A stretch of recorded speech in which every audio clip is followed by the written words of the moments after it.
The Rolling Stones. Los Rolling Stones. Bueno, les voy a confesar algo. Este programa yo lo iba a hacer hace unos 2 o 3 meses. Tenía cierta cantidad de discos. Y yo decía, bueno, vamos a esperar que acumule un poquito más y hacemos con más discos el programa. Pero bueno, la cuestión ha sido lo contrario. Últimamente han salido un poco de discos de Rolling Stone y ahorita tengo menos de cuando planeé originalmente el programa. Menos mal que los Rolling Stones siempre nos respaldan su discografía con muchos discos en vivo y recopilatorios.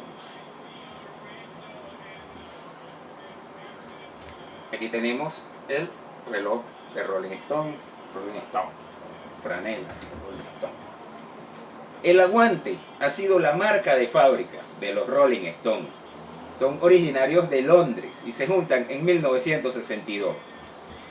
Mick Jagger y Keith Richards. Ellos fueron compañeros de clase desde la infancia, pero sus aventuras musicales comienzan al conocer a la banda de Alexis Corner, Blues Incorporated, que contaba con el baterista Charlie Watts. Allí conocieron a Brian Jones y al tecladista Ian Stewart, que junto al guitarrista Dick Taylor y el baterista Tony Chapman formaron la primera alineación de los Rolling Stones. El nombre fue idea de Brian Jones. Más tarde incorporaron a Bill Wyman en el bajo y al baterista Charlie Watts, que venía del Blues Incorporated de Alexis Corner. Ellos empezaron interpretando versiones del blues de Chicago. O sea, ellos siendo británicos, ellos agarraron la música norteamericana y la llevaron a Londres, donde nadie lo conocía. Pues. Brian Jones, era el líder de la banda en aquellos tiempos y cobraba más que el resto de la banda, lo que molestaba a los otros integrantes. Andrew Loog Oldham se convirtió en el primer manager y productor de la banda, siendo aún menor que cualquiera de los integrantes de los Rolling Stones, que también eran unos muchachos. Este manager les buscó la estrategia de posicionarlos como los anti-Beatles. Los anti-Beatles para contrastar contra la imagen sobria y, o sea, de uniformes, los chicos de sociedad, o sea, los anti-Beatles. Entonces ellos venían, era con una imagen sucia, cabello largo y una actitud irreverente. El teclista Ian Stewart quedaría fuera de la imagen pública, de la banda, solo por razones publicitarias, porque él nunca dejó de grabar a lo largo de muchos años. De hecho, todos los discos que vamos a hablar aquí toca Ian Stewart, y tocar en todas las giras, pero él no sale, él sale como músico de respaldo, no como miembro pleno de los Rolling Stones. Decca Records fue famoso, o sea, por haber rechazado unos años antes a los Beatles. Ellos fueron los que firman a los Rolling Stones con muy buenos términos económicos, y se propaga la campaña: ¿dejarías que tu hija se case con un Rolling Stone? Bueno, o sea, de que aquí que llegue el Rolling Stone a casarse, imagínate. Entonces ellos comenzaron tocando versiones de Chuck Berry, Buddy Holly y hasta del dúo de Lennon y McCartney, que les regaló un tema, I Wanna Be Your Man. Así, el disco debut solo tendría un solo tema de la llave compositora Jagger y Richards, y dos temas atribuidos a Nigel Felger, que es como ellos llaman a las composiciones grupales. De hecho, en los discos más adelante, ellos llaman Nigel Felger a cuando son que todos los miembros de la banda participan. Y ese álbum, de Rolling Stone 1, pasó 12 semanas en el número 1 de Gran Bretaña y llegó al puesto 11 en los Estados Unidos. En América tenía la misma portada, pero tenía el título, lo llamaron The England's Newest Hits Maker, o sea, los más grandes hacedores de hits de Inglaterra. Y viene su segundo disco americano, que no salió en Gran Bretaña, que es 12 por 5.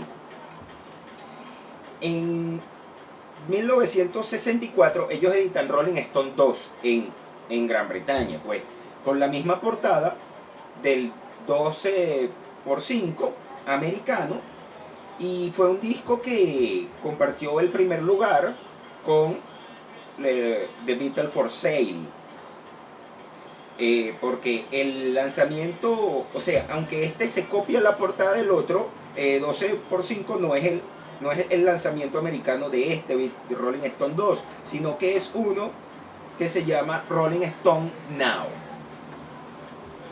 El tercer disco británico y cuarto disco americano viene a ser Out of Your Head, Out of Our Heads, que unifica los dos lanzamientos. O sea, el disco sí sale con el mismo nombre de los dos lados del Atlántico, pero aún difieren sus listas de canciones. Y es con el que logran su primer número 1 en Estados Unidos, quedando puesto 2 en el Reino Unido por detrás del disco Help de los Beatles. Este disco tiene su gran éxito, o sea, el primer gran éxito que los catapultó fuerte fue I Can Get No Satisfaction, y The Last Time, que es una canción de la dupla Jagger y Richard, composición de Jagger y Richard. El éxito de esta canción, The Last Time, los motivó a componer todo el material de su siguiente disco, Aftermath, de 1966, lo que sería un gran avance con un sonido más folk, country y psicodélico. Con Brian Jones experimentando con instrumentos exóticos como el sitar, la marimba o la armónica. Representa, por supuesto, la contracultura, compitiendo con el Robert Soul de los Beatles, y esto apoyado por su nuevo representante, que es Adam Klein, que presionó a la Decca Records, para que les hiciera un adelanto de regalías por 1.2 millones de dólares. También fue un periodo en que los excesos generaron roces en el balance de poder de la banda. Por un lado Brian Jones y por otro la dupla Jagger y Richards. Este disco sería su mejor disco hasta la fecha, pues, y tendría los mejores números de ventas. Tiene temas como Painting Black, que es o sea, la cortina que estamos usando para este programa, y Under My Thumb, que es un tema que escucharemos más adelante. Este disco iba a ser titulado Podrías caminar sobre el agua, en alusión a lo que hizo Jesucristo, pero el temor a la reacción de los cristianos lo titularon Aftermath, que quiere decir consecuencias. Tiene una foto de David Bailey con una imagen borrosa. Luego viene Between the Buttons, de 1967, y sigue la línea del disco anterior, con la psicodelia y la balada. Él fue grabado durante su gira estadounidense y fue el último producido por Oldman, con canciones como Let's Spend the Night Together o Ruby Tuesday. Tiene menos contribuciones de Jones en la guitarra eléctrica y tiene una foto de portada de Jared Mankowitz con un efecto de disolución en viñeta. ya ellos en ese momento tenían a la prensa presionándolos por su consumo de droga. Para ese momento fue allanada la casa de Keith Richards. La relación de Jones se rompió. Jones, o sea, era novio de Anita Pallenberg. Entonces, en ese momento, Anita Pallenberg lo deja por Keith Richards. O sea, Keith Richards era un loquito, pero Brian Jones mucho más. Entonces, o sea, porque Brian Jones era, aparte de sus excesos, se ponía violento. Entonces, en ese momento también el mismo Jones es allanado. Y en ese momento ya los tres enfrentarían juicio, siendo Jones el más afectado de los tres, con $1000 de multa y 3 años de libertad condicional.